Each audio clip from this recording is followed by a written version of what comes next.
What do you think? This is a proper bonsai tree. This one's been grown for 30 years. It's strong, it's healthy, it's got age. But what about this one? Is that a bonsai tree?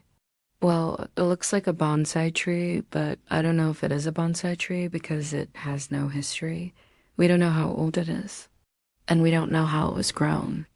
The main difference between these two trees is that the first one was grown using traditional techniques, and the second one was grown using artistic techniques.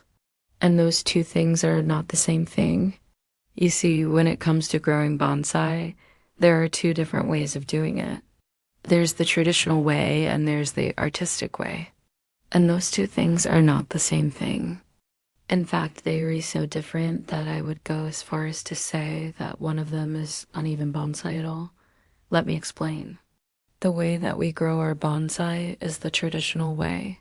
Our approach is focused on developing a tree that is truly miniature in size while maintaining a full canopy of healthy foliage. We try to keep the root system small using a shallow pot. We restrict the soil volume to limit the growth of the root system and keep the tree small. We prune off excess branches and leaves to maintain the shape of the tree. And we feed it natural fertilizers so it stays strong and healthy. We use natural techniques like air layering to propagate new trees. And if we need to graft, we graft it onto a seedling of the same species.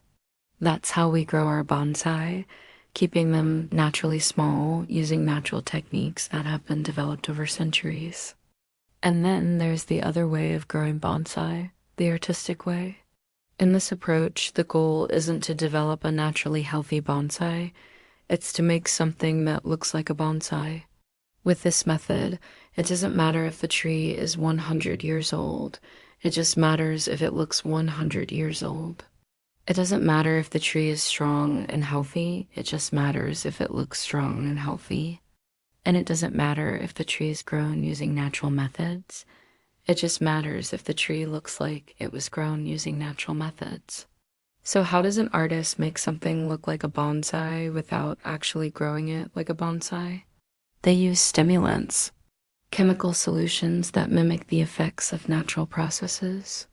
These stimulants allow artists to thicken trunks, enlarge leaves, and force buds to appear out of season. They allow artists to quickly add decades of appearance to a tree that was only grown for years. Now, this doesn't mean that the artistic method is wrong. This is how most professional bonsai growers operate. They use stimulants to enhance the appearance of their trees and sell them for a profit. And if you're looking for a bonsai to display in your home, then a tree grown using this method is probably a better choice for you. It'll look great in your house for a few months or maybe a year, and then you'll take it back to the shop and get a fresh one. But if you're interested in the art form of bonsai, then you should be aware of the difference between these two methods. You see, with traditional bonsai, there's no shortcuts. Everything that you see is the result of deliberate action taken over many years. Every curve and every line is the result of careful work done by hand. And that's why we love traditional bonsai. There's nothing fake about it. What you see is what you get. You see the tree as it is, just as it was grown. There's no deception. And that's why traditional bonsai is such a rewarding pursuit.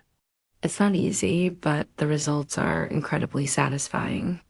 When you see a well-grown traditional bonsai, you can tell that it was grown by a master. It has a certain energy to it that can only be created through years of practice and dedication. But what about artistic bonsai? Well, there is a certain level of skill involved in growing artistic bonsai, but it's a different kind of skill. Artistic bonsai growers need to understand plant biology and how stimulants affect plant growth.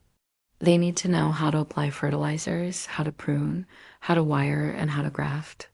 But they also need to understand the psychology of bonsai and how to manipulate people into thinking that they were looking at a naturally grown bonsai. With artistic bonsai, there's a lot of manipulation involved. Artists will often use multiple stimulants in combination with each other to achieve the desired effect.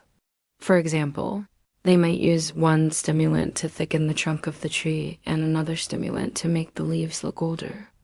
They might prune off all of the leaves and spray a growth retardant onto the tree to make it look like it's in the middle of winter.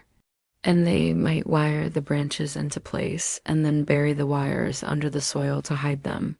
All of these techniques are perfectly acceptable, but they do raise some concerns. If artistic bonsai is all about manipulating the appearance of the tree, then what does that say about the quality of the tree?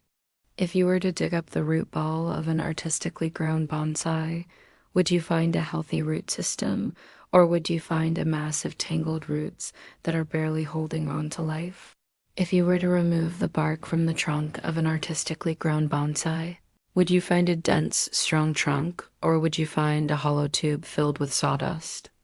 When you start to ask these questions, you begin to realize that artistic bonsai is more about chemistry than it is about art. Now, that's not to say that there's anything wrong with artistic bonsai. It's just important to be aware of the difference between the two methods so that you are not fooled into buying a fake bonsai. If you want to support our work, please consider supporting us. We're trying to build a community of bonsai lovers who are interested in learning about bonsai and who are interested in preserving the art form of bonsai. So if you're interested in helping us out, please consider supporting us. Now let's talk about the future of bonsai. We're at a crossroads right now where we can either continue down the path of artistic bonsai and rely more on chemistry than on art, or we can choose to preserve the traditional methods of bonsai. I believe that the future of bonsai is in the hands of young people like you. You are the ones who will decide what bonsai will look like in the years to come. So I encourage you to learn as much as you can about bonsai and to practice as much as you can. Bonsai is an ancient art form, and it's one that I believe in. It's an art form that connects us to nature and to each other. So please help me to preserve this art form by learning as much as you can and by passing on what you learn to others. Thank you for watching this video. If you enjoyed it, please give it a thumbs up. And if you haven't already, please subscribe. We release new videos every week, and we'd love to have you join our community. Thanks again for watching, and we'll see you next time.